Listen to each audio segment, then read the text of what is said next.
தீபாவளினாலே பட்டாசு தான். அதுவும் எஸ்பெஷலி நிறைய பேரோட ஃப்ரெண்ட்ஸ் மேல வச்சு கீழே வச்சு வெடிக்கிறது இல்லாம எங்கேயாச்சும் ஒரு இடத்துல வச்சு வெடிச்சு தீக்காயம் பட்டுரும். ஸோ இந்த மாதிரி தீக்காயம் படுற நேரத்தில் நீங்க எந்த விஷயத்தெல்லாம் பண்ணணும், எந்த விஷயத்தெல்லாம் பண்ணக்கூடாதுன்னு சொல்றேன். இப்போ இந்த வீடியோவை சேவ் பண்ணி வச்சுக்கோங்க அண்ட் நம்மளோட பேஜை ஃபாலோ பண்ணி வச்சுக்கோங்க. இந்த மாதிரி நிறைய யூஸ்ஃபுல் டிப்ஸ் வந்துட்டு தான் இருக்க போகுது. ஸோ ஃபர்ஸ்ட் விஷயம், அந்த தீக்காயப்பட்ட இடத்த கொண்டு போய் ஐஸ் வாட்டர்லயோ இல்ல வேற ஏதாச்சும் கண்ட விஷயத்துல எடுத்துட்டு போய் போடக்கூடாது. ஒரு நார்மலான டேப் வாட்டர்ல ஒரு 10 to 15 மினிட்ஸ் அந்த கையையோ இல்ல ஸ்பெசிபிக்கான பிளேஸை நீங்க ஓடுற தண்ணியில காட்டினா போதும். நெக்ஸ்ட், அந்த இடத்துல வளையலோ இல்ல பிரேஸ்லெட்டோ இந்த மாதிரி ஏதாச்சும் ஈவன் கிளாத் இருந்தா கூட அந்த இடத்துல இருந்து ரிமூவ் பண்ணிடுங்க. அந்த இடத்த ஜஸ்ட் ஒரு நார்மலான கிளாத் வச்சு, அது ஒற்ற ஒரு துணியா இருக்கக்கூடாது, நார்மலான காட்டன் துணியை வச்சு கவர் பண்ணிடுங்க.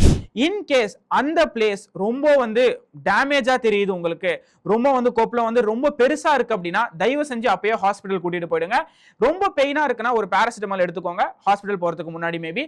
ஸோ இந்த விஷயத்தெல்லாம் பண்ணீங்க அப்படின்னா கரெக்டா உங்களுக்கு அந்த பிளேஸை நீங்க காப்பாத்திரலாம். இன்னொரு விஷயம், மெயினா இந்த இடத்துல நிறைய பேரோட அம்மாங்களோ பாட்டிங்களோ என்ன பண்ணுவாங்க, டூத் பேஸ்ட், மஞ்சள், அப்புறம் கீ இதுன்னு சொல்லி அவங்க குழம்பே செய்யறதுக்காக கொண்டு வந்து என்னென்னமோ பொருள்லாம் தடவை ஸ்டார்ட் பண்ணிடுவாங்க.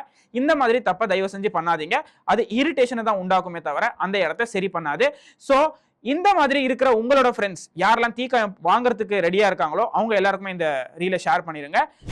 Happy Deepavali everyone. Stay safe, celebrate safe and be happy. இந்த வருஷம் தீபாவளி உங்களுக்கான தீபாவளி. நல்லா ஜாலியா கொண்டாடுங்க. Thank you so much. Bye bye.